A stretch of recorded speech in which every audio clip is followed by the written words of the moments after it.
Welcome to Wayne's Old Time Radio Page channel. I'm Wayne, your host. These programs are brought to you by support of our listeners. You can give your support at Patreon or PayPal, either one. There's clickable links in the description below. Thanks for your support. It's Enjoy time the now show. For Johnny Dollar. This is Betty, Mr. Dollar. Betty. Miss Crane's maid. I'm the one who, well... Oh, yeah. What can I do for you, Betty? Have you told anyone about it? The gun? No, not yet. Oh, thank heaven. Do you still have it? What do you think I'd do? Bury it somewhere? Look, Mr. Dollar. No, you look. Somebody's used this gun, used it recently. Who was it? You? No, I never saw it before. Then why were you trying to hide it in the incinerator? I was scared. I didn't know what I was doing. Is it your gun? I found it. Where? Please. Is it tied in with the theft of Miss Crane's necklace? I don't know anything about it, about anything. I just know I'm in trouble. You've got to help me, Mr. Dollar. Please.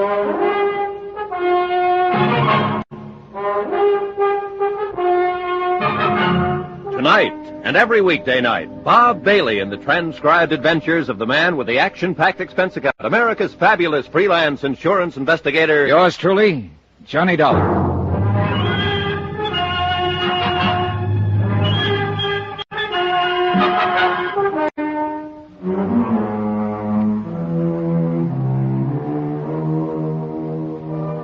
From Special Investigator Johnny Dollar, location Kranesburg, Ohio. To the Home Office Tri-State Guarantee Company, Hartford, Connecticut. Assignment, the Crane Matter. Expense account continued.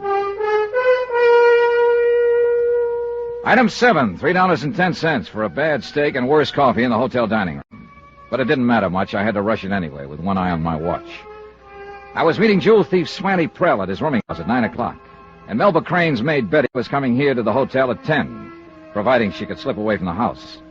The schedule was tightening up on me, but I still hadn't seen hide nor hair of the stolen necklace. That is, if hide nor hair can apply to a string of matched pearls insured for $20,000.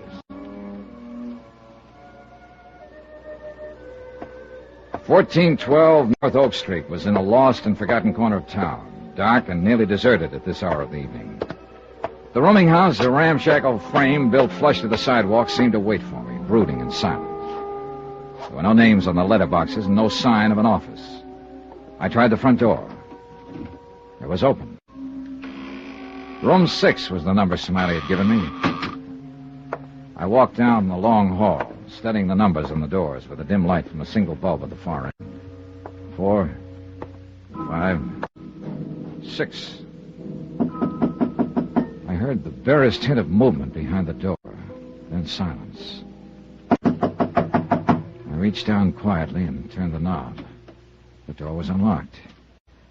I took a deep breath and then went in fast. Oh, what the devil? Take it easy, Mac. All right, hold it now till I find the light switch. Well, I'll be.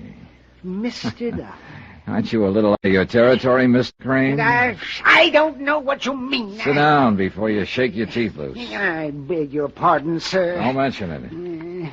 If I may remind you who you're talking to. You don't have to remind me. You're Phineas P. Crane, uncle of Miss Melba Crane, who had a pearl necklace stolen from her. You're one of the last 2 surviving members of the Crane family who founded Kranesburg. Mr. Dollar, And I have just caught you prowling the room of a known professional jewel thief. Now sit down.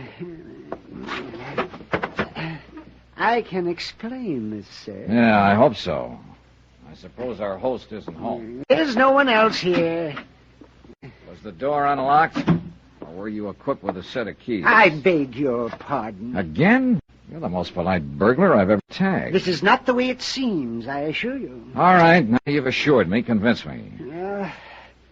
I came to ask some questions of the gentleman who lives here. Do you know him? Certainly not. It's hardly likely that I'd be acquainted with a person of his type. Oh, I don't know. He's a jewel thief. Your niece had a necklace stolen 10 days ago. It kind of adds up in a way. Oh, well, now, are you accusing me of complicity? I'm not accusing you of anything. I'm just trying to find out what you were doing hiding here in Swanty Prell's room. I came here to talk to him. What about? But the reasons are personal, Mr. Dollar. Then you did know him. No, I knew he lived here. Because I followed him one day. I didn't know his name. I didn't know he was a jewel thief until you said so just a moment ago. I know. The seems rather odd. Yeah, well, that's one way of putting it. Now, you'd understand if I were in a position to explain. It might be a good idea if you got in that position, in view of the circumstances. I simply cannot. And I do not believe your capacity is such that you can force me to. You're quite right. But the police might handle it somewhat differently. Oh, I doubt it very much. My grandfather founded this town. Yes, they remember that here. A matter of pulling rank, huh? Oh, I think they'd lean toward believing any reasonable story that I might give them. A story like that is reasonable only as long as there's no actual evidence to disprove it. Oh, is that so? And you have such evidence? Not yet, but I think I will before long. Oh, well, then I'll have to deal with that eventuality when and if it happens. Who are you trying to protect, Mr. Crane? I don't know what you mean. Why did you follow Smiley? Because I saw him under rather unusual circumstances. Before or after the robbery? Both. Well, after. Yes, when I followed him. When was that, tonight? No, that was several days. But Did you expect him to be here tonight? Or were you counting on his room being empty? I did not come here to commit burglary. May I remind you, sir? Oh, yeah, I know. You're Phineas P. Crane, and you and your niece are the tip-top aristocrats on the local totem pole. Also, I happen to know your flatboy. I beg I your imagine $20,000 worth of insurance would look pretty good to you. I am not a thief. People have an odd moral sense sometimes. A lot of them seem to think insurance fraud is not quite the same as actual But I theft. do not happen to be one of those persons, Mr. Dodd. What about your niece? Well, that necklace was given to her as an engagement gift by the man she's going to marry.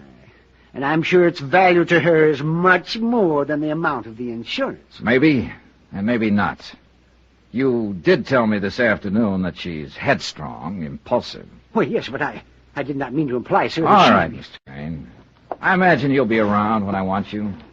You're not the kind of man who runs away. So for the moment, play it your way. Cover up and hide behind the family name. But sooner or later, you're going to have to talk it out with somebody. Either with me or someone else. Am I free to go now? Sure, as far as I'm concerned. Unless you want to stick around and wait for Smiley. Well, I doubt whether there's much point in that now, under the circumstances. Good night, sir. Keep cool, Mr. Crane. I shall make every effort to. As soon as Crane left, I made a quick search of the room and found nothing. Smiley evidently traveled light and lived light. There was hardly any sign he was even living in the place. I gave it up as a bad job, finally, closed the door behind me, and drove back to my hotel. I was starting to see a faint gleam of daylight in the case. I couldn't quite figure how Phineas Crane fit into it. And unfortunately, I was in no position to push him very hard, since technically I had no more right in that room than he did. But all of my theories fell apart when I walked through the door of my hotel room. Come right in, son. Have a seat. Thanks. One of us could be in the wrong room, of course. Not if your name's Dollar. Oh, I wasn't questioning my presence, Mr. You know a fella named Smiley Prell? Well, I know who he is. Got business with him, have you? Maybe. Do I, have any with you? My name's Durham, Mr. Dollar. Ed Durham. Oh, well, it's a little late, Mr. Durham, so if you don't mind. I'm chief of police here in Kranesburg. Oh. Well, maybe it's not as late as I thought. Found your name where this fellow Prell had wrote it down, along with your room number here at the hotel. Careless of him. Kind of helpful, though. He a friend of yours? No, I'd hardly call him that. Oh, I don't see any point in holding out on you, Chief Durham. Here are my credentials. I'm an insurance investigator working on that Crane robbery. You don't say. Smiley Prell is a jewel thief, 2 previous convictions. He phoned the insurance company in Hartford and wanted to talk a deal. I flew in here this afternoon. Mm-hmm. Well, these seem to be in order, all right. Thanks. I had an appointment to meet Prell this evening in his rooming house at 9 o'clock, but he didn't show. Reckon he wasn't in much shape, too, Mr. Dollar. What do you mean? Prell got himself shot 4 or 5 hours ago. Shot? Yeah, real shot. Matter of fact, he's dead. Murdered? Kind of looks that way. Found him in a back alley behind the city park. Must have happened sometime this afternoon. You wouldn't know anything about it, would you, Mr. Dollar? I don't know. I might. You know what kind of a gun was used to kill him? .32 revolver, according to the boys in ballistics. Well, hold on to your hat. I may have it right here. Don't bother looking under the mattress, Mr. Dollar. What? I already found it. Yep, got it right here. You're pretty cagey, aren't you? Wasn't sure how to figure you. Reckon you're all right, though, or you'd have kept your mouth shut. Well, thanks. How'd you come by it? I took it away from Melba Crane's housemate, a girl named Betty. Yeah, I know who she is. It was sometime between 6:30 and 7 this evening. I caught her trying to hide it in the incinerator. You don't say. It's been fired, as you undoubtedly noticed. You might have it checked through, but I don't imagine it's registered. It's registered, all right. Oh? We don't have many guns around here. I recognize this one right off. Belongs to Phineas Crane. What? Add up to anything, Mr. Dollar? Not the way I've been adding. Well, it's got me stumped, too. I don't suppose you found that necklace on Smiley Prell's body. No, not a sign of it. You figure then this murder's tied up some way with that robbery? What else is there to figure? What about these Cranes, Chief? Just who are they? What are they? Well, they're an old-line family. Just two of them left now, Phineas and Melba. Not as wealthy as they used to be, maybe. Milton Borkley at the bank told me the same thing. Funny thing about that, though.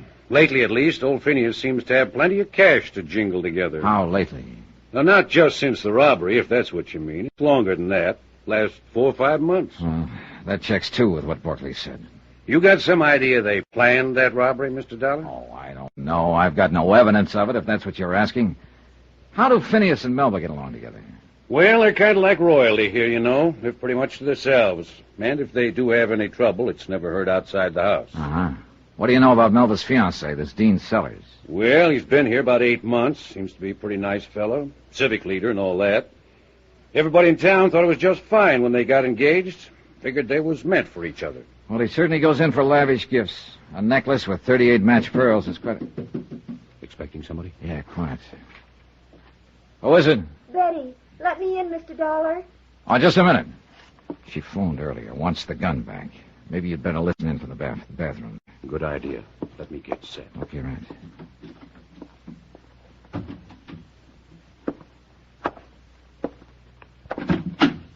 Come in, Betty. Thank you. I've got to have it back, Mr. Dollar. Have what back? The gun you were trying to hide in the incinerator this evening? Yes, of course. You mean this one? Oh, yes. Please, Mr. Dollar. Somebody's trying to get me into trouble. Who? I don't know. I found that gun. That's the truth. Found it where? Hidden in a drawer in my room out at the Cranes. Who put it there? I don't know. When I saw it, I got scared. I was trying to get rid of it when you stopped me. And now, tonight on the radio, it says a man's been shot. Did you know him? No. You know whose gun this is? I don't know anything about it. Oh, give it to me, please. I'd like to, Betty. But I'm afraid things aren't that simple. What do you mean? All right, Chief. It's all yours.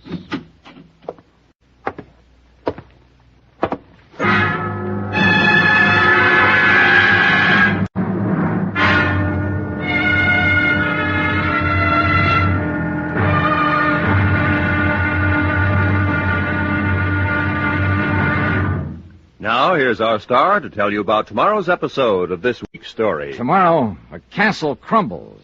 Cupid goes to jail. And a lovely iceberg thaws a bit. Join us, won't you? Yours truly, Johnny Dollar. Yours truly, Johnny Dollar, starring Bob Bailey, is transcribed in Hollywood. Written by Les Crutchfield and is produced and directed by Jack Johnstone. Be sure to join us tomorrow night, same time and station, for the next exciting episode of Yours truly, Johnny Dollar, Roy Rowan speaking.